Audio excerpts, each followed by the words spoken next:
Welcome to Voices of Integrity, and you're going through the series of addictions to anger, specifically as it relates to the pain quadrant testing, and we're looking at the Amiable today, conflict with others. So, if you chose conflict with others as number one or number two, one of your greatest strengths is your concern, compassion for people. One of your greatest weaknesses might be your concern, compassion for people. You probably have a huge desire to make people happy, and you have a huge desire to not have conflict. And so um, this creates a lot of anger, in you and a lot of anger in other people, like lots and lots of anger. And it's like you can become addicted to anger, and it's very counterintuitive. And you say, well, Mark, that's not true. I don't like anger. I don't like conflict. And actually, I just discovered this, and I have been blessed to be an international speaker and author. So I've traveled all around the world. And so I've studied this for decades, but I didn't realize until, like, I don't know, 3, 4 months ago, that the amiable, the reason they love, conflict is they can ride in and they can be the white knight. Yay, I'm the one that you're the one that created the conflict because you didn't deal with issues, soon enough. Like, you went ahead and pushed it under and ignored until the whole thing blew up. And so you might be the pyromaniac that set the fire, and then you're the firefighter that goes in and puts it out. And everybody's like, way to go. And it's like, well, maybe not. Maybe you're the one that helped contribute to it. Like, what?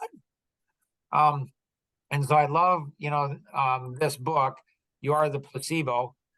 Great book. I mean, I'd encourage you to get it, read it. One of the things that I love about most is when it says, here's a quote from it.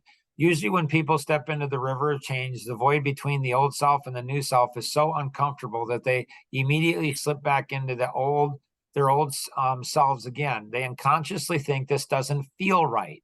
I'm uncomfortable, or I don't feel so good. Again, notice the emphasis on feeling. Like, amiables were full of feeling, so much feeling. We think we're caring and everybody else says we're caring, but are we really caring? Or do we just tell people what they want to hear so they tell us what we want to hear? And it's not, nobody's like, we're not really caring for people. We're just pretending that we are. They unconsciously think, this doesn't feel right. I'm uncomfortable, or I don't feel so good. The moment they accept this thought or auto-suggestion and become suggestible to their own thoughts, they will unconsciously make the same old choices again that will lead to the same progression of the same habitual behaviors to create the same experience that automatically endorse the same emotion and feeling. And then they will say to themselves, this feels right. But what they really mean is, this feels comfortable. The amiable personality will often be attracted to a driver personality. And then what will happen is that driver personality will go ahead and often look like controlling the amiable, but maybe the amiable is controlling the driver.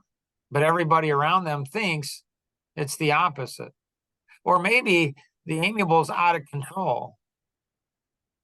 Doesn't look like they're out of control. Looks like the driver's out of control, but maybe it's actually the amiable that's out of control because they can't control being nice to people. They can't control not saying no. They can't control themselves.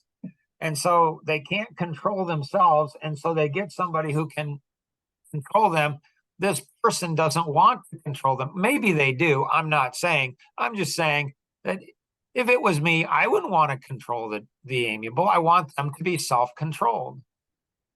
So they might get angry at me for trying to control them.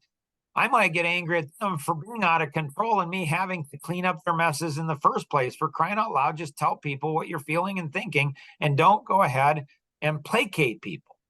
Tim, the amiable is a really complex and cool personality. Thoughts you have on the amiable?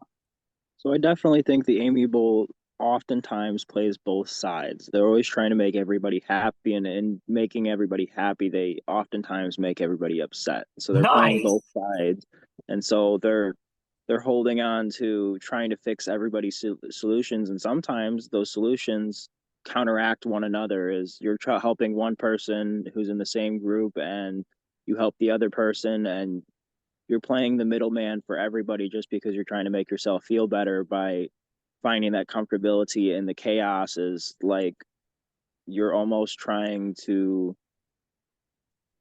you're almost trying to hold every group, and you're trying to find that comfortability, because when you're not comfortable you get anxious, and when you get anxious you think that life's out of control, and you don't like that out of control behavior, and so you're just sitting there every single day trying to find something. And then when you're finally comfortable, it's almost like you're addicted to the anxiety, where you find something else and then you have to fix that, and then it goes on and on and on, and then a never ending cycle.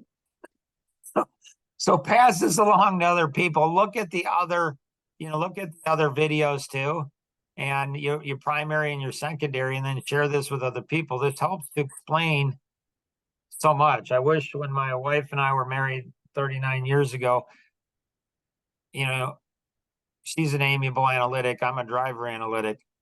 And so I wish somebody would have explained this to us, because, that would make things a lot easier. Hopefully this is helpful. Pass it along, get other people to participate for sure.